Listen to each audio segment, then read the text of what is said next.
શહેરમાં ધોધમાર વરસાદ બાદ નડિયાદમાં હાલાકી યથાવત છે। હજુ પણ અનેક વિસ્તારોમાં જળબંબાકારની સ્થિતિ છે। વરસાદ બંધ થયા બાદ પણ પાણી નથી ઓસરી રહ્યા। શહેરનું ખોડિયાર અને માય મંદિર ગરનાળું હજુ પણ પાણીમાં ગરકાવ થયેલું છે। ગરનાળામાં પાણી ભરાયેલા હોય લોકો ફરીને જવા માટે મજબૂર બન્યા છે।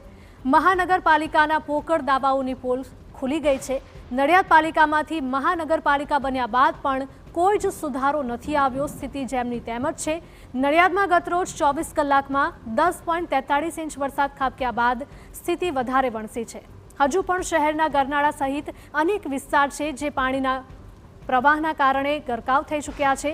પાણીના નિકાલની યોગ્ય વ્યવસ્થા ન હોય લોકોમાં રોષનો માહોલ છે। ઉલ્લેખનીય છે કે આ વર્ષે જ નડિયાદને પાલિકામાંથી મહાનગરપાલિકાનો દરજ્જો અપાયો છે, પરંતુ હાલ શહેરની જે સ્થિતિ છે તેને જોતા મનપાનો દરજ્જો માત્ર કાગળ ઉપર જ હોય તેવું લાગી રહ્યું છે। ચોમાસાની ઋતુમાં નડિયાદના ગરનાળામાં પાણી ભરાઈ જવાની સમસ્યા વર્ષો જૂની છે, પરંતુ 1 જાન્યુઆરી 2025ના દિવસે નડિયાદ નગરપાલિકા નડિયાદ મહાનગરપાલિકા બની। નેતાઓ હોય, અધિકારીઓ હોય, તેમના દ્વારા દાવાઓ કરવામાં આવે કે હવે વિકાસ પૂરજોશમાં આગળ વધશે। દ્રશ્યો બતાવવાનો પ્રયાસ કરીશ। મહાનગરપાલિકા બન્યા પછીનો પ્રથમ વરસાદ અને પ્રથમ વરસાદમાં જ નડિયાદના તમામ ગરનાળા અત્યારે પાણીથી તરબોળ થઈ ગયેલા જોવા મળી રહ્યા છે।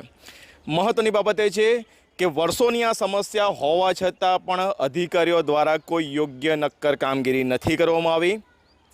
પ્રી મોન્સૂન પ્લાનની જે વાતો કરવામાં આવી હતી તે માત્ર કાગળ પર હોય તે આ દ્રશ્યો પરથી સ્પષ્ટ થઈ જાય છે।